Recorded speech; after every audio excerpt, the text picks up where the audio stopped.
Hey everyone, it's Joy here. Welcome back to my channel. Today I created a cute Valentine's card using the We Heart You stamp set from Spellbinders.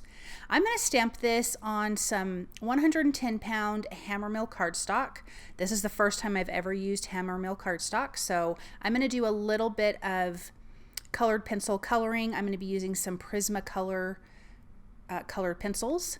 I've stamped it with black ink, and this is a white cardstock, and I just think these little mice are really super cute. I love that they chewed the little I love you or I heart you. I think it's darling. I'm going to do some brown mice here. I'm going to color their bodies. I have some areas that I'm going to do a little bit darker and some I'm going to do a little bit lighter. I did add some pink on the inside of the ear, and I'm doing the ear, the face, and the tail with a gray.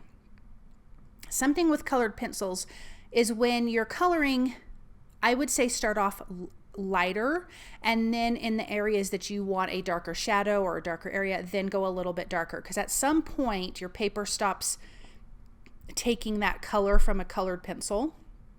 So you can only go so dark, so I would start off light and then add your darker areas. Or you can start with your darker areas and then fade out and color a little more light.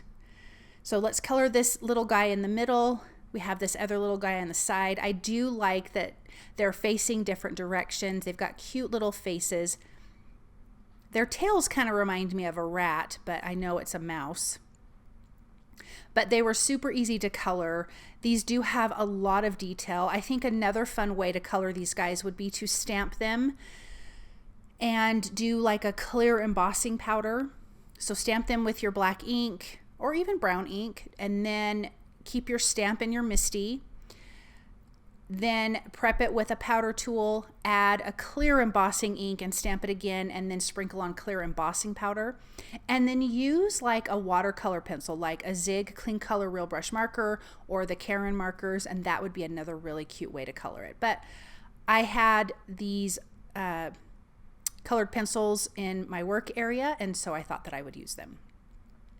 For this heart, I'm going to use a really deep dark red for my darker area.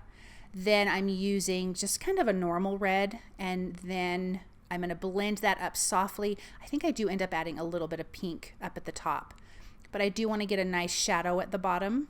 Yeah, so there's some of that pink. So here I can add a little bit of that darker, deeper red,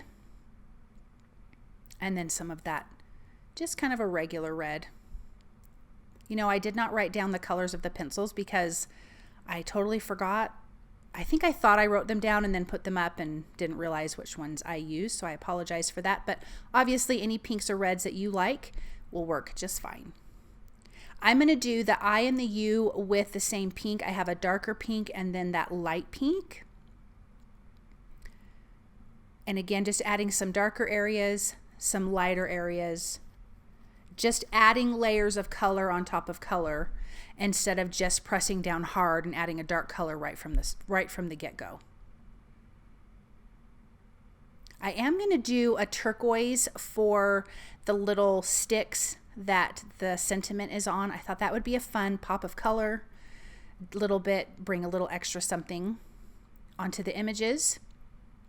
And I'm just going to use one color.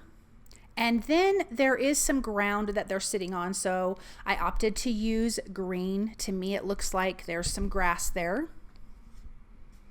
And so I have two colors of green. I'm going to go with the darker green under directly where they're sitting. And there's little stamped like dots and things that look like grass. And so I'm taking that as my cue to color that darker. And then I'm taking this lighter green and blending it out. Coming back with that darker green, adding a little bit more of that shading, bringing that out a little bit more, and then now it looks like they're grounded and they're sitting on something, they're not floating in the air. I think these little guys are super, super cute. They're kind of fun to color. I am going to add a black glaze pen to the eyes because I do want those to pop. I'm going to finish up with a little bit of green here at the bottom. And I am going to use a stencil. This is the Falling Heart stencil from Simon Says Stamp. I think this stencil has been around for quite a while and I love it. I don't want the top heavy hearts at the top of the stencil, so I'm going to move this up. Now, I'm not going to mask off any of my images. I'm using a small detail brush from the Stamp Market. This is a detail blending brush, and I am using SEAFOAM ink from Simon Says Stamp.